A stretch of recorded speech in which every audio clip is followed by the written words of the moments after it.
സർക്കാർ ഉദ്യോഗം, തറവാട്ടുകാരൻ, സുന്ദരൻ എല്ലാം കൊണ്ട് ഷാഗിനിക്ക് ചേരും. ഇതിനേക്കാൾ നല്ലൊരു ബന്ധം ഇനി ഞാൻ നോക്കിയിട്ട് ആ കുട്ടിക്ക് വരാനില്ല. ദേ ശ്രീധനും കുറച്ചു മതി, വെറും 4 ലക്ഷം. 4 ലക്ഷം? ഇക്കാലത്ത് അതൊന്നും ഒരു തുകയല്ല ഭാസി. ദേ സെപ്റ്റിക് ടാങ്ക് ക്ലീൻ ചെയ്യാൻ പോകുന്ന പോലെ ചോദിക്കുന്നത് 5 ലക്ഷം 50 പവനുമാ.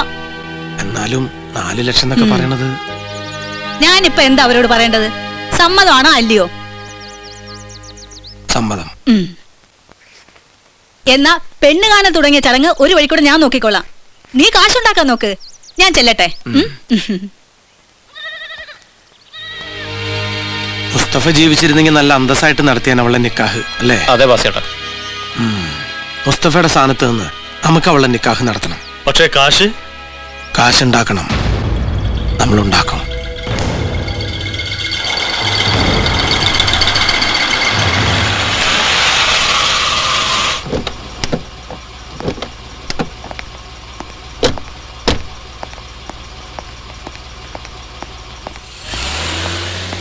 ആഹാ, ബാസിയേട്ടനെ പോന്നു. വരൂ, നമുക്കകത്തിരിക്കാം. വാ ബാസിയേട്ടാ, വാ.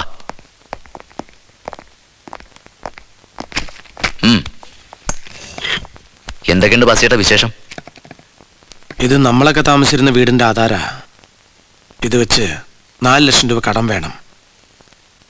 പണ്ടത്തെ ബാസിക്ക് ഇതിന്റെ ഒന്നും ആവശ്യമില്ലെന്നറിയാലോ. പരിഹസിക്കണ്ട, നീ ഞങ്ങൾ ഇറക്കാൻ വന്നതല്ല. അയ്യോ, ഞാൻ പരിഹസിച്ചതല്ല. കേട്ടോ ബാസിയേട്ടാ, വീടിന്റെ ആധാരം വാങ്ങി അലമാരയെ വെച്ച് പൂട്ടി ചോദിക്കുന്ന കാശെടുത്ത് കൊടുക്കുന്നൊരു കാലം ഉണ്ടായിരുന്നു. അത് പണ്ട്. പക്ഷെ ഇപ്പൊ കാശ് വേണമെങ്കിൽ ആധാരം പോരാ, ചെക്ക് വേണം. പെടക്കണ പെൺ ചെക്ക്. ആർക്കാണോ കാശ് വേണ്ടത് അവന്റെ പെങ്ങളോ ഭാര്യയോ പ്രായം തികഞ്ഞ മോളോ വേണം ചെക്ക് തരാൻ. കാശ് ഇവിടുന്ന് വാങ്ങിക്കൊണ്ടു പോകാൻ എല്ലാവർക്കും ഭയങ്കര ഉത്സാഹമാ. തിരിച്ചു തരാനോ ചോദിക്കാൻ ചെല്ലുമ്പോ വാങ്ങിച്ചവനുമില്ല, വാങ്ങിച്ചവന്റെ അഡ്രസ്സും ഇല്ല. ചേട്ടനിവിടില്ല ചേട്ടനിവിടില്ല എന്ന് പറയുന്നതല്ലാതെ ഈ ചേട്ടൻ എവിടെയുണ്ടെന്ന് പറഞ്ഞു തരാറില്ല ഒരു പെണ്ണും. നോക്കിയേ, അതിനൊരു പരിഹാരമായി പെൺചെക്ക്. ഇങ്ങനെ ഒരു ചെക്ക് ഞങ്ങളുടെ കസ്റ്റഡിയിൽ ഉണ്ടെങ്കിൽ പെണ്ണിന് പിന്നെ ചേട്ടനിവിടെ ഇല്ല എന്ന് പറയാൻ ഒക്കത്തില്ലല്ലോ. അതെ, പക്ഷെ ബാസിയേട്ടൻ്റെ അടുത്ത് ഞാൻ ഒന്നും വാങ്ങില്ല.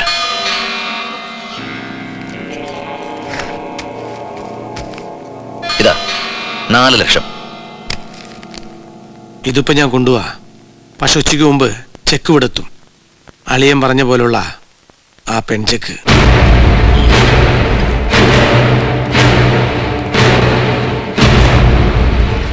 സാറിന് മനസ്സിലായോ കാശ് എന്തിനാണെന്ന്? അത് വല്ല ബിസിനസിനും ആയിരിക്കും. അല്ല, നിക്കാഹിന, ഷാഹിനയുടെ നിക്കാഹിന്. അത് നിനക്കെങ്ങനെ അറിയാം? ഇതിപ്പോ നാട്ടിലെ പാട്ടല്ലേ. ഭാസിയാണ് ഈ കല്യാണം നടത്തി കൊടുക്കണമെന്ന് ഇനിയിപ്പോ അറിയാത്തത് സാറും ആ കല്യാണ പെണ്ണും മാത്രമേ ഉള്ളൂ.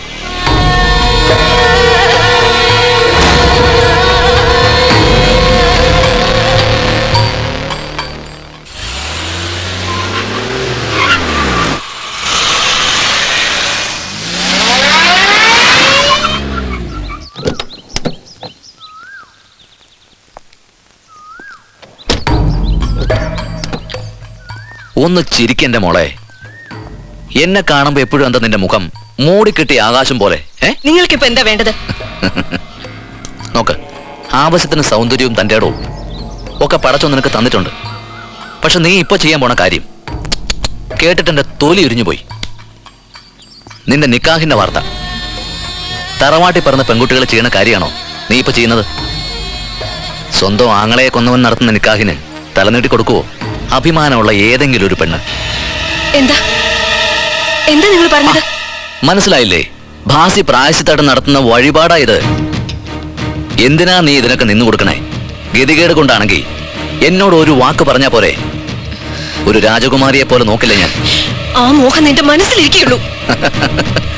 ഈ ദേഷ്യം എടുത്തുചാട്ടം ഇതാണ് നിന്റെ കുഴപ്പം.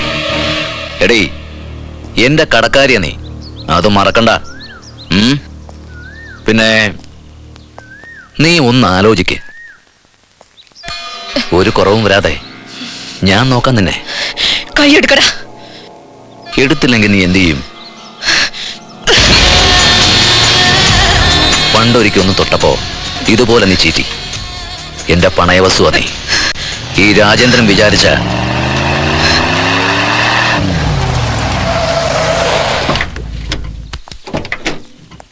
എന്താളി ഒരു വഴിതടയിൽ സമരം? വളയുടെ അളവെടുക്ക. എന്റെ പെൺകുട്ടീനെ നീ വഴിയാതാരാക്കോടാ സൽമാൻ ഖാനെ.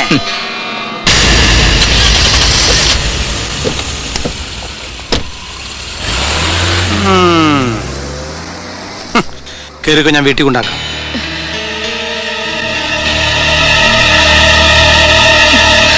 ഓ, ഇപ്പോഴും ദേഷ്യം മാറിയിട്ടില്ല.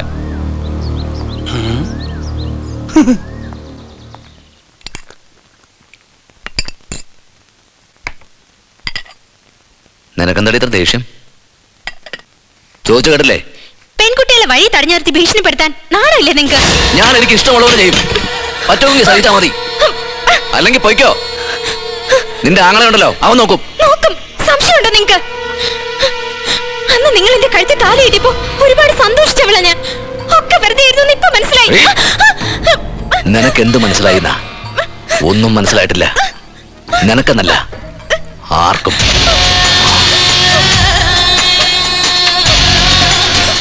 ഇനി എന്തു പറഞ്ഞാണ് ഷാഹിനയുടെ ഉമ്മയെ വിശ്വസിപ്പിക്കേണ്ടത് എന്നെനിക്കറിയില്ല.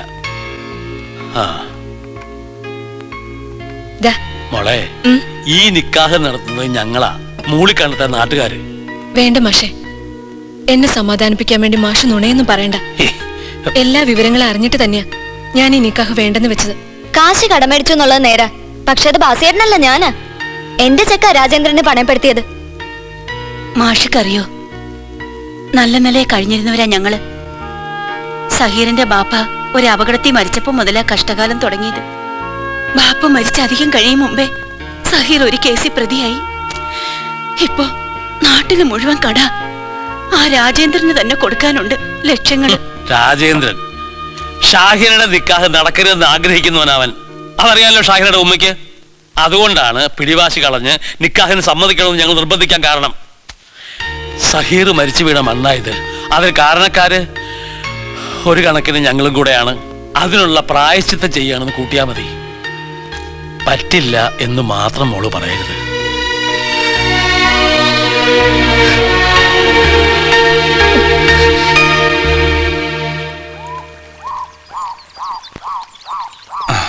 ഞാൻ ഷാഹിനയെ കാത്തുന്നതാ. എനിക്ക് ചിലത് വേണ്ട, എനിക്കൊന്നും കേൾക്കണ്ട.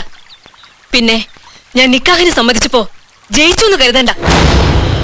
എന്റെ ഉമ്മയുടെ കണ്ണീര്, അതാ ഞാൻ ഈ നിക്കാഹിന് സമ്മതിക്കാൻ കാരണം.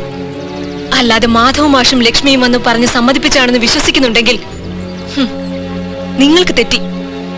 പിന്നെ നിങ്ങൾ കടം മേടിച്ചു കൊടുത്ത എന്റെ സ്ത്രീധന കാശ് അത് ഞാൻ തരും. നിങ്ങളുടെ കയ്യിൽ നിന്ന് സഹായം പറ്റിയ പൊറുക്കില്ല എന്റെ ഇക്കായുടെ ആത്മാവ്. പള്ളിപ്പറമ്പിലെ ഖബറി കിടന്ന് പൊള്ളും അദ്ദേഹം. ഇല്ല ഷാഹിന, മുസ്തഫയുടെ ആത്മാവ് അതിൽ സന്തോഷിക്കുള്ളൂ. കാരണം ഞാനല്ല നിന്റെ കേൾക്കുന്നു. എല്ലാവരും കരുതുന്നത് എന്റെ കൈ കൊണ്ടാ മുസ്തഫ മരിച്ചേന. അല്ല, മുസ്തഫയുടെ മരണം അതൊരു ജീവനൊടുക്കലായിരുന്നു. എവിടെങ്കിലും പോയി ജീവിക്കാൻ നോക്കണോ? നിന്റെ ഔദാര്യമൊന്നും എനിക്ക് വേണ്ട. ഒന്നില്ല നീ, അല്ലെങ്കിൽ ഞാൻ. രണ്ടിലൊരാൾ പുറത്തു പോയാൽ മതി. പാമ്പ് കടിക്കാൻ പറഞ്ഞാലും മനസ്സിലാവില്ല.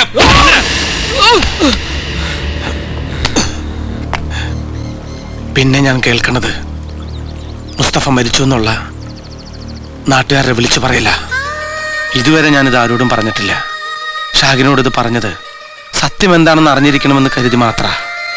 ആങ്ങളയെ കൊന്നവൻ നടത്തുന്ന നിക്കാഹ്, അതിന് നിന്നു കൊടുക്കേണ്ടി വരുന്ന ഒരു പെണ്ണിന്റെ ഗതികേട് മനസ്സുകൊണ്ട് പോലും ഷാഹിൻ അങ്ങനെ ചിന്തിക്കരുതെന്ന് എനിക്ക് നിർബന്ധമുണ്ട്. സ്വയം ശപിക്കരുതെന്ന് എനിക്ക് ആഗ്രഹമുണ്ട്. നല്ല മനസ്സോടെ വേണം പുതിയ ജീവിതം തുടങ്ങാൻ. ഷാഹിനയ്ക്ക് നല്ലതേ വരൂ എന്നും.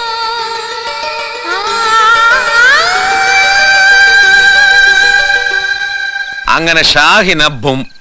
മോഹിച്ചതും സ്വപ്നം കണ്ടതും ഒക്കെ വെറുതെയായി അല്ലേ സാറേ? ഇല്ല ഹമീദെ, അത്ര പെട്ടെന്ന് ഉപേക്ഷിക്കാൻ പറ്റുമോ എനിക്ക് ആ മുഞ്ചത്തിയെ? നീ കണ്ടോ, ഈ നിക്കാഹ് നടക്കില്ല. ബാസിയല്ല, ആര് വിചാരിച്ചാലും അത് നടക്കില്ല. നടത്തില്ല ഈ രാജേന്ദ്രൻ.